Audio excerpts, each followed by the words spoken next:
What up, everyone? It's Kyle. Lego. All right, we're going to get into a couple things here. Been a big weekend for racism. It's a big weekend for Chaz because they got shut down, thank God, finally. It's a good thing that the troops didn't have to go in there and really shut it down because that would not be a good look for this November. Next point. Bubba Wallace. This guy got all outside of his car crying on the hood during the Nascar for a little piece of string tied around the door of his garage that fell off or was cut off or, finally just, wore down and tore down or whatever. Bubba Wallace's teammates rushed to tell him, hey, buddy, somebody's come put one of them noose things in your locker, or in your stall or whatever it is that they call.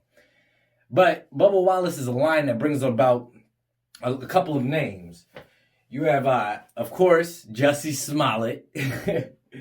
You got Edwin Kaufman. I don't know if anyone remembers him. He's the ex-Tampa Bay Buccaneers player. He was a lineman. He had a restaurant somewhere and pretty much went in there and vandalized it himself, spraying MAGA, swastikas, everything, calling it a hate crime, only for, I guess the idiot got caught while he was in the act of doing it, Police caught him, actually was like, why do you have spray paint and all that stuff? They were like, why do you have it on you if your restaurant's being broken into, So obviously they knew he had something to do with what was going on. And then there was that girl in D.C., the original Jussie Smollet 2.0. All right? This was the girl in D.C. who had locks and went and cut them out herself. And then she said some other white boys at her school were teasing her and cut them out. You remember that? I don't know if anybody remembers that.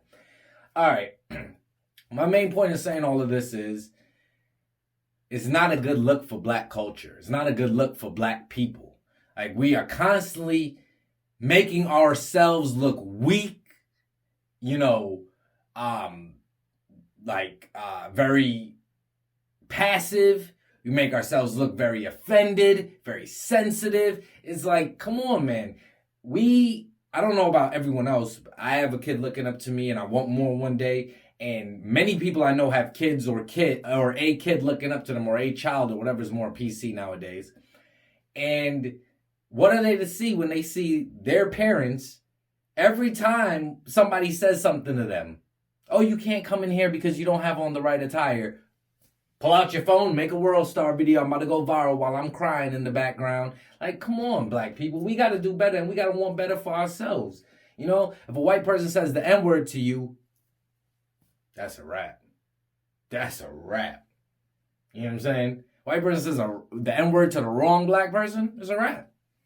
Not only will you let them take you out of your character, you know what I'm saying? You also let them bring you to a new level of low. And then while you holding the camera thinking that you're making them look bad, you look like an idiot too. My main point is the kids are watching and they see weakness in our community. How can you tell them to want to do better for themselves one day if they can't even see it right now with somebody to look up to? All right, and then I'll end it on a light note.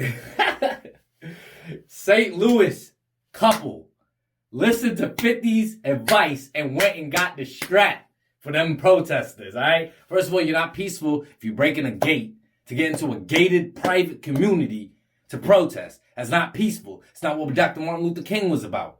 All right, so you can't say, oh, we're peaceful protest. No, you're borderline rioters in that situation. We've seen rioters all throughout the country. In this situation, you were borderline rioters because you broke into that private neighborhood. And then when they're there to greet you, like, okay, we'll play your game. Then everybody wants to get scared and back down. And let me tell y'all want these protests to move into the burbs and stuff. There's a lot more and better trained people out there. And white people out there, they are organized. They are militarized. And guess what? Black people, and on all these protests, the minute they see a gun, people are scrambling and getting out of there. And you think you won't go to the burbs? Yo, y'all are crazy, man. Anyway, it's all the time I got right now. Let me know Like, comment, share, subscribe, all of that. Hit the bell. And let me know just what y'all think about everything that went down this weekend, from Bubba Wallace, and all the other Jussie Smollet spinoffs. If racism is such a huge problem in this country, we wouldn't need hoaxes and spinoffs of hoaxes, period. You know what I'm saying?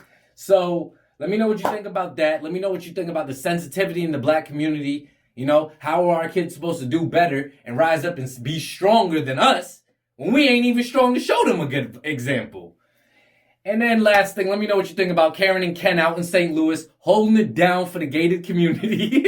All right, let me know what you think. All right, and that's all the time I got for now. Until next time, it's Kyle in Kyle's Cave. Peace.